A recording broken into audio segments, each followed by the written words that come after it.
marchait pas dans le noir. Il est éclairé toute sa vie. Jésus est la lumière du monde.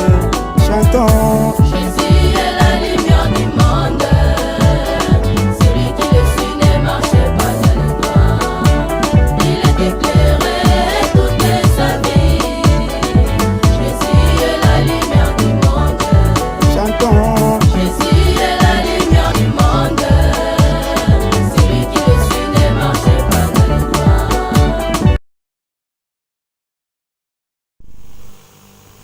Nous bénissons le Seigneur, nous sommes très heureux de vous savoir nombreux en train de suivre cette émission, les Cantiques Lumineux.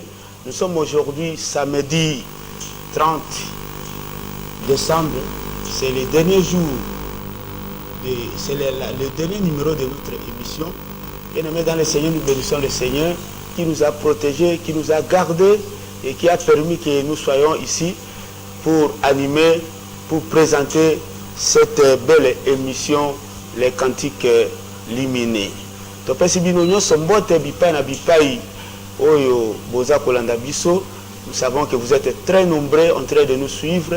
Na bandako na bino, na babiro, na bisika ndenge na ndenge, tika Nzambe apambola bino, a batela bino, loboko na ye ezala likolo na bino. Oui, lelo émission lelo nous voulons décortiquer quelques cantiques que le Seigneur nous a donnés.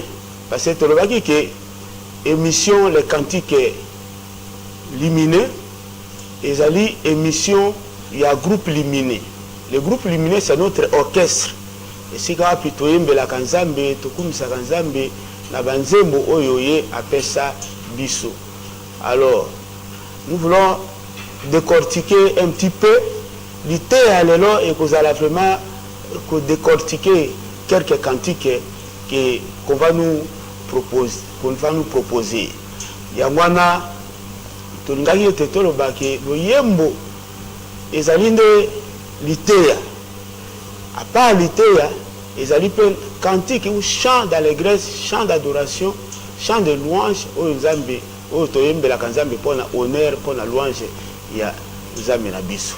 Alors, bien aimés dans le Seigneur, nous sommes ensemble de saints de Mbenza. C'est là où nous évoluons. L'église se trouve sur Avenue Mbenza numéro 41. Nous sommes dans le quartier Matadi-Mayo et dans la commune de Mongafula. Nous allons chaque mardi, chaque jeudi, un culte d'enseignement qui commence à partir de 17h juste jusqu'à 19h30. Et dimanche, tukumi sakanzambe kobanangonga ya 8h ti 11h30. Napesi basantu nyonso mbote, napesi bana nyonso ya Nzambe, basantu nyonso ya Mbeza, bino yobozuli bako ya kolanda ngai na tongo lelo kimi ya Nzambe ezala na bino. Ma condoléance na ngai, je présente à toute la communauté et à l'Assemblée de Saints, spécialement Assemblée de Saints et Justice. Nous avons perdu un de nos frères. Il répond au nom des frères Socrate, Ibanda Matondo, Yatika Kibiso, veuillez morteur de Zalaki Lelo, la Boutou, et Lobi na Boutou, et Lelo na Tongo Awa samedi, c'est levé du corps pour Bakende Kokundaye, Bakende Ko déposer na cimetière. Kolo a fortifié Basantou, Kolo a fortifié même du Bota dans sa famille biologique qui met en Zambie. C'est Dieu qui a donné et c'est Dieu qui a retiré. Je parle bien, Dieu a donné, Dieu a retiré. Que le nom de l'Éternel soit glorifié. Nzambatini biso na ba circonstances nyonso to ba kokumisa ka Nzambe wana. Voilà pourquoi biso to ba la mort aujourd'hui, c'est un enseignement. La mort aujourd'hui, c'est une leçon. Puisque ndeko to zala na ye un chantre mouyembi en colo et le frère vraiment à la fleur d'âge à Tikibiso. Alors bien aimé et interpeller ngai, interpeller yo, interpeller biso nyonso. Puisque liwa ezali le long de l'ité à mobile.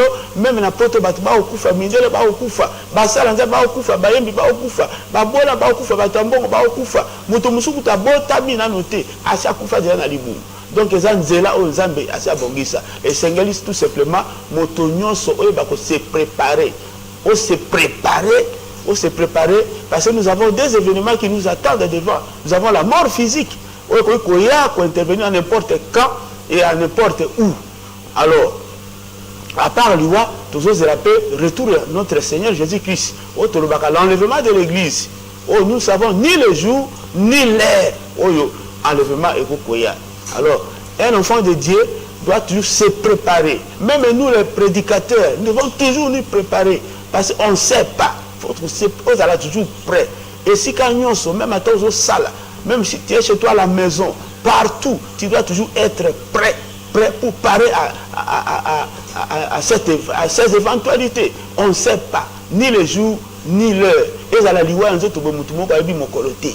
Et ça la paix, kozonga ikolo Jésus Christ enlèvement l'église, ni mon colo, ni l'heure. Nous devons nous préparer. Quand bien même Tobi que ça peut un bateau mususu, barotika la kukufa tena nzoto boy. J'ai prêché quelque part un abysse. Mais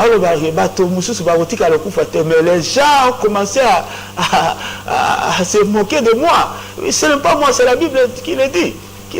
Parce que le jour le Seigneur Jésus qui reviendra prendre l'église, les enfants de Dieu pour être enlevés.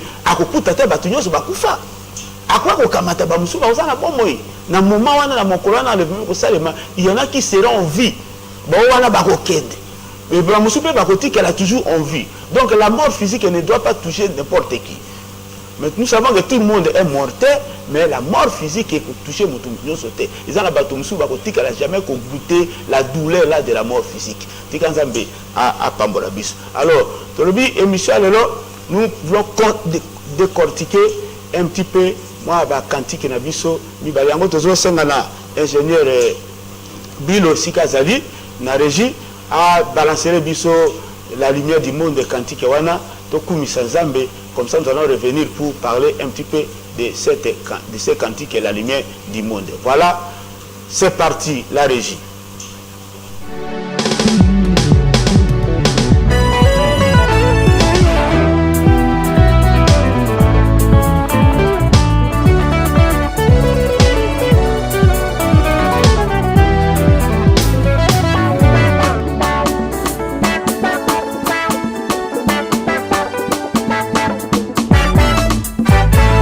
Jésus est la lumière du monde, celui qui le suit ne marche pas dans le noir. Il est éclairé toute sa vie. Jésus est la lumière du monde, chantons. Jésus est la lumière du monde, celui qui le suit ne marche pas dans le noir. Il est éclairé toute sa vie. Jésus est la lumière du monde. Chantons. Jésus est la lumière du monde, celui qui le suit ne marche pas dans le noir. Il est éclairé toute sa vie. Jésus est la lumière du monde. J'avais dit que la lumière soit, et ainsi la lumière fit. J'ai vu que la lumière était bonne, il appela la lumière et jour. Chantons. Jésus est la lumière du monde, celui qui le suit ne marche pas dans le noir. Il est éclairé toute sa vie. Jésus est la lumière du monde. La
soit loué.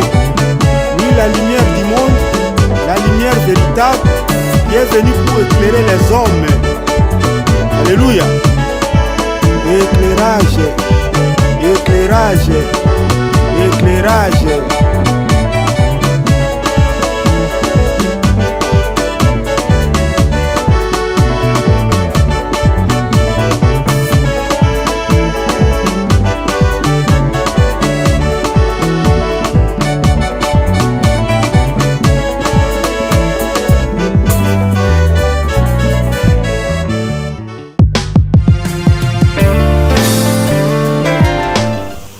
Voilà, nous bénissons le Seigneur pour cette chanson La lumière du monde. Et Zali Nzembo, il y a album Nabiso Tobimisaki, c'était en 2021, La lumière du monde. C'est le titre phare même de cet album. Alors, cette chanson-là, nous avons présenté le Seigneur Jésus-Christ comme étant la lumière du monde. La lumière du monde. Parce que si nous lisons la Bible, je suis ici dans le livre de Jean, chapitre 12, le verset, je lis Jean, chapitre 12, hein, je lis Jean, chapitre 8 plutôt, c'est le verset 12 que je lis maintenant. Jésus dit ceci, Jésus leur parla de nouveau, il dit, je suis la lumière du monde, celui qui me suit ne marchera pas dans les ténèbres, mais il aura la lumière de la vie. La lumière. Alors, quand quelqu'un me suit, il ne marchera pas dans les ténèbres. Pour les ango Jésus Christ sur l'autre, yezande liloba, liteya, lilakisi, l'évangile. C'est ça le Seigneur Jésus-Christ. Yende pole nabiso. Alors, quand quelqu'un croit au Seigneur Jésus-Christ, quand quelqu'un reçoit la parole de Dieu, quand quelqu'un bien-aimé devient chrétien, Motoana Sikoyo ayambi pole véritable. Et quand il marche, il ne marchera pas dans les ténèbres. Les gens n'ont pas ayamba Jésus-Christ, mais il est toujours dans les ténèbres. Oh, les ténèbres, ils ont la vie à péché. Les ténèbres, ils ont la vie à moukir. Donc, on a ceux qui m'ont vu véritable lumière. En tout cas, parce que le monde entier est couvert par les ténèbres. Moukir Oyo. Alors, malgré Moukiliza la Molili, quand quelqu'un reçoit la parole de Dieu, reçoit le Seigneur Jésus-Christ, quand quelqu'un décide de suivre le Seigneur Jésus-Christ, Moutouana Akota Bolate na Molili, malgré Moukiliza la Molili, mais il sera éclairé. Éclairage Joana et Zalinde Liloba. Avant Tchalokolo, la lumière va lui montrer Tchalokolo. Ou bien que Tchalokolo ti. Parce que moi, dans Nzambe, quand il ne marche pas selon sa propre volonté. Mais celui qui a reçu le Seigneur Jésus-Christ, celui qui a rescrit à la parole de Dieu, à Kotambola, Ndenge Liloba, et Sengi Atambola. Donc, véritable lumière, c'est le Seigneur Jésus-Christ qui est représenté ici par la parole, par l'évangile. Dans l'unité que l'évangile, lumière atambola bongo aiba ko trébicher te yangola ba tolo ba ke mokili mobimbo yo ezalinde na mulili yangola tolo que Dieu avait dit que la lumière soit et la lumière fut et lumière wana o yaki na mokili bien aimé ndenkolo Yesu Christ Yamba Yesu Christ, Zoa Yendimele na bomo inayo, et toi aussi tu seras éclairé. Beaucoup de gens vivent encore aujourd'hui dans les ténèbres. Atazala bambongo naye, mais quand il n'a pas la véritable lumière, qui est le Seigneur Jésus-Christ, qui est l'évangile, avant de toujours kaka na molili. Donc, la lumière du monde est autoyembiawa, pour présenter le Seigneur Jésus-Christ, comme des polés à solo. Il y a un lobby que quand quelqu'un me suit, il ne marchera pas dans les ténèbres. Et suivre Jésus-Christ pour ne pas marcher dans les ténèbres, c'est croire à la parole, c'est croire à l'évangile, c'est croire au Seigneur Jésus-Christ. Accepter, prendre le Seigneur Jésus-Christ, le la boussole nayo, le la conducteur nayo, wana okoye bakotambola na pole et pe okotrebichete. Alors, je vais répondre à des personnes qui m'ont écrit. Tout ça la live live ndenge toyaka na ba musicien ba chanteur ce n'est pas mauvais Bien aimé, il faut savoir que vous devez aussi soutenir cette émission. Laissez-moi vous le dire. Parce que quand il y a un musicien, ça engage des dépenses. Télévision, c'est toujours l'argent. Même le bénéfice, c'est même pour le transport. Hein? Bien aimé dans le Seigneur. Et je vous promets que le samedi prochain, il y a déjà en 2024, hein? Samedi prochain, ce sera le 6 janvier. Hein? Nous serons là avec les groupes, avec les instrumentalistes, et puis tout ça l'appelle live, mais soutenir l'émission de Bistolbi que notre chaîne YouTube est là, Justin Koumou officiel, même toutes les émissions que nous passons ici, la RTP et Zawana, Beta Justin Koumou officiel, et puis abonnez-vous massivement à notre chaîne. Façon aussi de contribuer, de soutenir cette œuvre. Bon, dans la capépon à Bisso, et si tu as quelque chose, même on attire, même on numéraire, on peut continuer, et puis qu'on a bien pour soutenir l'œuvre de Dieu. Et Zambo, Zalikolo, Langakolo, Moussala, à Koebako, au Pambola, yo. Alors, Zambo, on a des Moussoupe, à Tuningabi, au Bimsanze, Mopé, à Sika. De moi, comme elle a été au Bimsanze, Boasika. Oui, Banzembo, je vous informe que nous avons beaucoup de champs. Nous avons appelé ça ébélé vraiment. Donc, avec les moyens, nous pouvons ça quand même chaque année. Mais jusque-là, nous n'avons pas encore de producteurs. Nous lançons aussi cet appel. Nous profitons de cette occasion. Hein? De quoi nous avons besoin d'un producteur. Avec de faibles moyens de bord. Faible moyen financier. Ça demande, ça engage des dépenses, ça engage vraiment au Bimisa Mongo. Alors, bien aimé dans le Seigneur, nous avons un producteur, un sponsor, un partenaire. Nous avons un bambongo, alors bien aimé, il y a qu'à soutenir Bisso, il y a qu'à produire Bisso, Banzembo belé bien aimé, Nzambe Achaka na Bisso, et Kobimapé Nanzela Nayo, et ce Dieu-là te bénira toujours. Alors, nous sommes en train de préparer, son Nzambaligi, je crois que année 2024, nous allons enregistrer un deuxième album. Puis c'est Obimisa qui a le premier album, La Lumière du Monde, que nous venons, dont la chanson vient de passer maintenant. Et un single Buka Mokiro Peto Karate Bautiela Biso Pete Tolanda Yango Tokum Saza Peto décortiquer Yango. Alors nous sommes en train de préparer un deuxième album. Banzembo Ezali, nous sommes en train de préparer, mais je crois que le Seigneur nous donnera tous les moyens pour être Banzembo Wana Eba. Parce que nous sommes à Kananzela, l'ité à Toté à Kapenanzela, Banzembo, Nzambe après sa biso. Donc je dis, soyez apaisés. 2024, nous allons enregistrer Banzemo Moussousou pour être lancer en gros dans les Sungi Yanzambi. Voilà. Tous les gens qui ont technique, de ingénieur Bilo a balancé Bisso deuxième quantique, tout le Zambe, Buka Mokili, comme ça nous allons revenir pour décortiquer. Voilà, c'est parti. Technique.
mokili oyo litombe ezali te. Mokili yango ekosa bato ebele, mokolo ya suka ekowana na bango. Nzela ya Nzambe nzela ya lobiko, tambola na yango okomona bolamu.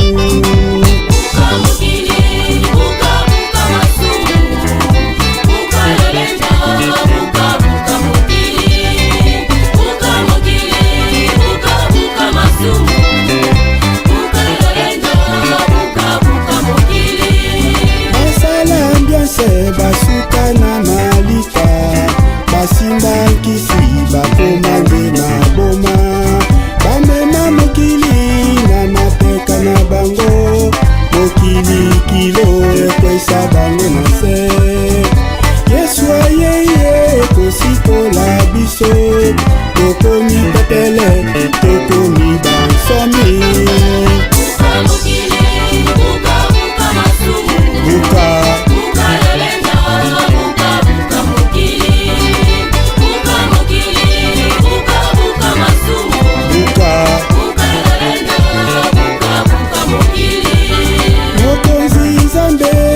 bazali plene, bato ya mokili bazali d'avion.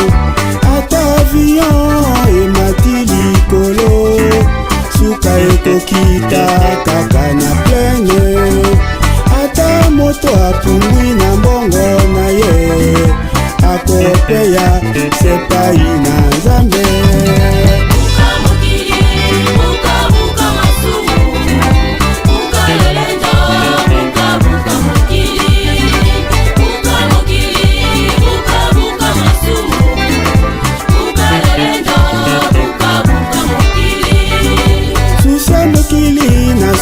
Siècle présent ezangisi bato ebele bakota lola. Mokili ekoleka na bisengo na yango, vanité de vanité, tout de vanité. Liloba na Nzambe yango ekoleka te, kangama na yango okokota na nkembo.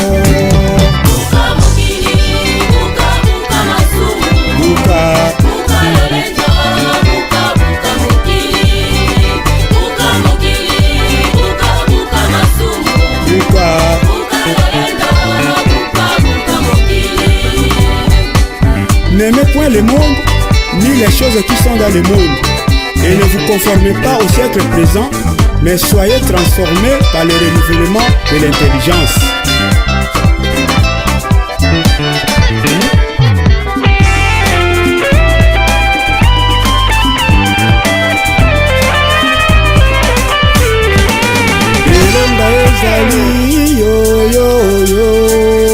Elonga ezali na liloba na Nzambe.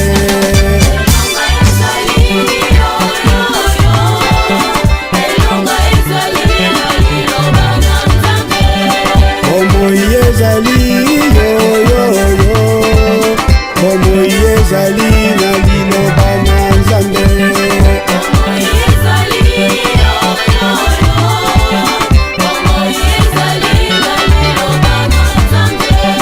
Bomengo ezali yoyoyo, bomengo ezali na liloba na Nzambe. Bomengo ezali yoyoyo, bomengo ezali na liloba na Nzambe. Natali liboso, natali pe na nsima, mokili oyo litombe ezali te. Mokili yango ekosa bato ebele, mokolo ya suka ekowanga na bango. Nzela ya Nzambe nzela ya lobiko, tambola na yango okomona bolamu. Buka mokili, buka buka masumu, buka buka lelenda, buka buka mokili, buka mokili, buka buka masumu, buka buka lelenda, buka buka mokili.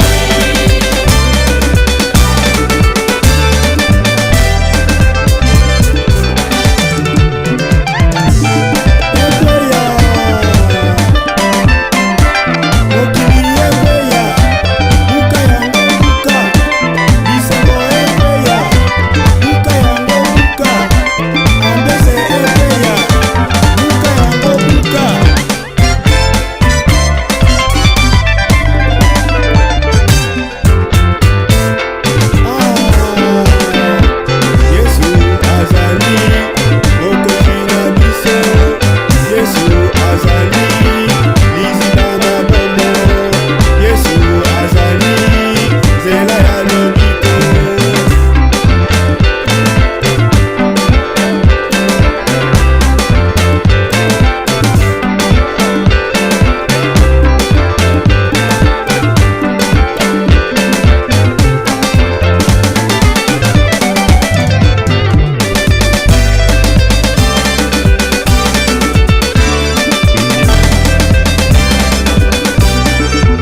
Voilà, nous bénissons encore le Seigneur. Nous rentrons ici. Nzemboana, titre na yango Buka Mokili.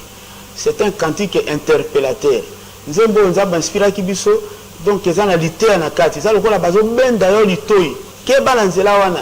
Kokanga la mokilité. Kolinga mokilité. Bible dit que celui qui se fait ami du monde se fait ennemi de Dieu. Ce qu'on komi muninga ya mokili. Ambiance. Bisengwa mokili oyo kindumba moyibi bakisi consort yeba bien que okoma ozala ennemi ya nzambi. Alors nzembo wana tozo te ya bato pote babongola mutema bao batimba kisi batika kisi. Les gens qui sont assis sur le fétiche na kindumba tika yango milangwa eleme dans le Seigneur milangwa ekomimelo wapi. Tu détruis le corps, tu détruis le temple. Nous autres, on a un temple, mon centre Sengel et à vendre. L'évangile fait vendre. Maintenant, quand tu détruis le corps, ça dit tu détruis le temple du Saint-Esprit. Or, la Bible dit, celui qui détruira le temple de Dieu, Dieu aussi le détruira.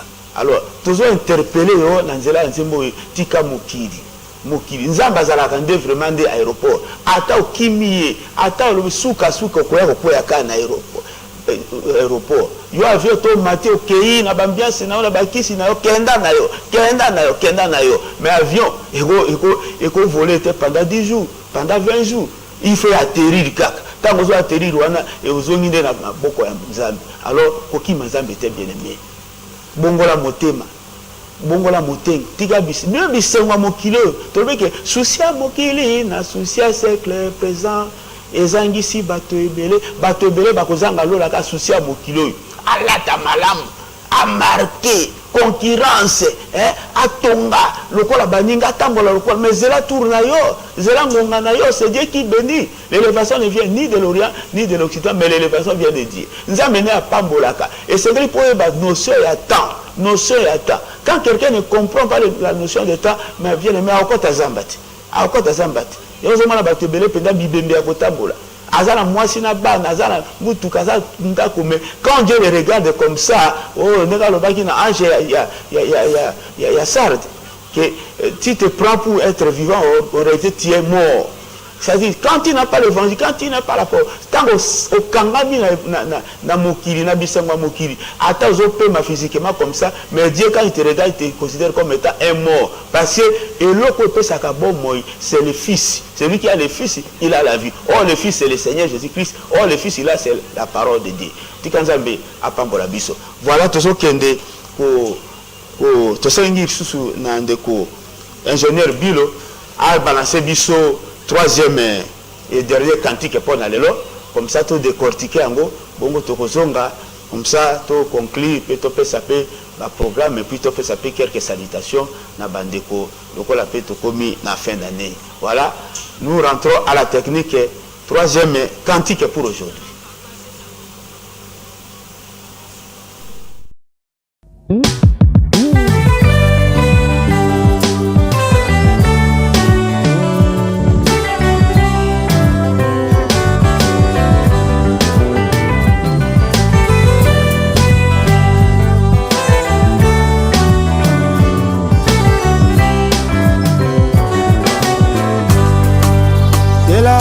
Totambolaka na sengi Nzambe nyonso nakosalaka ye na sengi Nzambe olosungaka nga natambola na yo kote nalonga bitumba mokili yo Nzambe. Oh Nzambe, yondeli konzi na moto.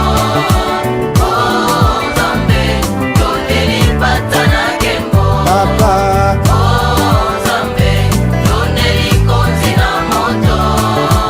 Oh Nzambe, yondeli patana kembo.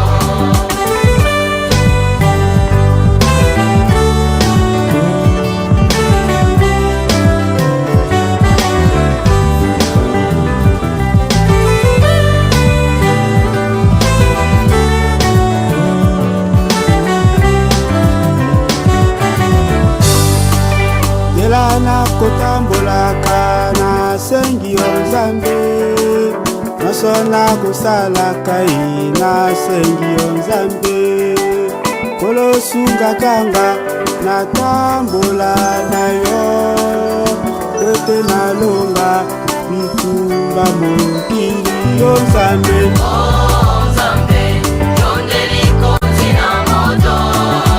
Oh Nzambe, yondeli pata na kembo. Papa. Oh Nzambe, yondeli konzi na moto. Oh Nzambe, yondeli pata na kembo. Otambwisaki Israele na butu mpe na moi, alikonzi na moto, alipata na kembo. Aipe longola, abeleli yo Nzambe, simbaba moi na ngai, natambola nelonga. Oh Nzambe. Oh Nzambe, yondeli konzi na moto. Oh Nzambe, yondeli pata na kembo. Papa. Oh Nzambe, yondeli konzi na moto. Oh Nzambe, yondeli pata na kembo. Kola Donija akimaki liwa asingaki maseke etumbelo ya Nzambe yokande maseke etumbelo ya Nzambe ezali lilakisi ya Yesu Masiya napata makaki ya lilakisi oyo kwete nalonga liwa ezali koya o Nzambe. Oh Nzambe, yondeli konzi na moto. Oh Nzambe, yondeli pata na kembo. Papa. Oh Nzambe, yondeli konzi na moto. Oh Nzambe, yondeli pata na kembo. Mokonzi Davidi akotaki kaverne kokima Saulu na mapinga na ye kaverne ya solo yango nde nkolo Yesu libanga ya moboku libanga motuya o Nzambe. Oh Nzambe, yondeli konzi na moto. Oh Nzambe, yondeli pata na kembo. Papa. Oh Nzambe, yondeli konzi na moto. Oh Nzambe, yondeli pata na kembo. Alléluia. Ekimelo mpe bomamelo na ngai kobele yo Nzambe.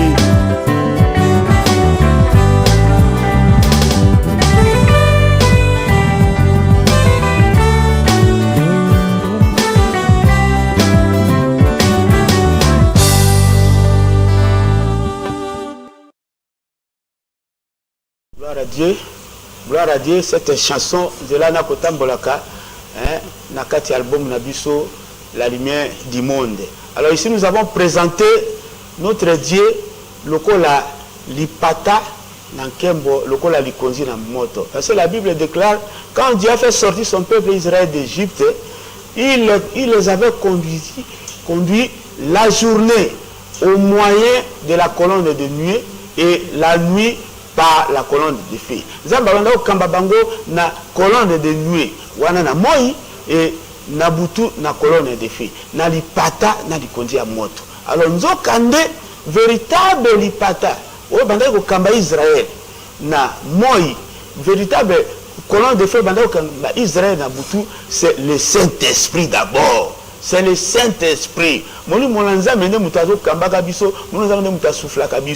Alors, au-delà aussi du Saint-Esprit, l'ipatawana, c'est la parole de Dieu. Parce que moi,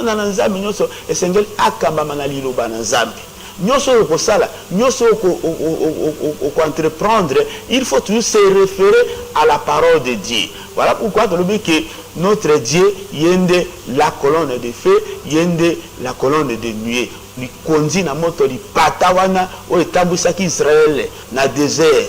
Yende nzambe na biso o yazo kamba biso. Nzembo bien aimé, ezali à la fois adoration, ezali à la fois louange, ezali pe à la fois le sambo. Et il y a une prière que nous adressons à Dieu. Tant que tu as dit, otambisa ki Israël, nabutu pena moi, na likozi na moto, ngai pe lokola na sengi otambisa ngai, okamba ngai, okamba bapa na ngai, okamba banzela na ngai. Ça, tozo yembela nzambe mais tozo en même temps ko adresser une demande, une prière. Ndengo otambisa ki peuple na yo na colonne de nuée pendant la journée et na colonne de feu pendant la nuit, ngai pe ngai nzambe na lingi pe okamba ngai. Alors ceux qui mutu alingi akamba na nzambe atambisa na nzambe esengeli nde mutu wana andime l'évangile amitika, c'est-à-dire on non sa kosala à se référer toujours à liloba na nzambe. Il faut liloba na nzambe. Yango ntoma pa la que si je vis aujourd'hui, ce n'est plus moi qui vis. C'est Jésus-Christ qui vit en moi. Or, quand Christ qui vit en toi, c'est-à-dire l'évangile, la parole de Dieu, et bukayo, et longayo, et vanda pena kana motema na yo, nyoso yo kosala, yo mbala muto mususu, avant même à voyager, il doit demander Dieu. Avant même à sala moussa, il doit toujours demander Dieu. Avant bala, tout ce qu'il doit faire, il doit toujours consulter Dieu, il doit toujours se référer à la parole de Dieu. Ce qui est Kambouana, ce qui est Moussalawana, et Kokanina Lité, Agosalate, c'est ça, Moutoyo, Azo Kambama, na colonne de nuée, Azo Kambama, na colonne de feu, qui est la parole de Dieu, qui est le Saint-Esprit. Tikanzambe, Apamborabiso. Alors, si tu as besoin de nous écrire, les numéros sont affichés là. Écris comme les deux autres qui nous ont écrit. Tu as une question, tu peux nous écrire. Tu peux nous appeler même après pas on dirait de l'émission comme ça. On dirait tu nous écris, nous sommes aussi sur WhatsApp. Le premier numéro là, comme la biso, ou soit tu as besoin que toi tu agrémenter nous sommes là, nous sommes ouverts, nous sommes disposés. Et ça dans un séminaire, et ça dans une campagne, une église, même dans une manifestation que nous sommes disposés. Les numéros, contactez-nous et bakoya, solo la pote toya koku misanzambe, pote zami na biso azwa loku parce que biso tote ya kapé même na nzela ya ba nzembo oyo nzambe apesa biso. Alors meilleur vœu na ngai awa et pas ya couple Josué, chef na département ya ressources humaines na école Lupio. Nzambe apambola ndeko Josué na mwasi na ye mama Nicole Mbongo kolo akanisa bino kola mona bino kola pesa bino esengo wana na kombo na Yesu Kristu.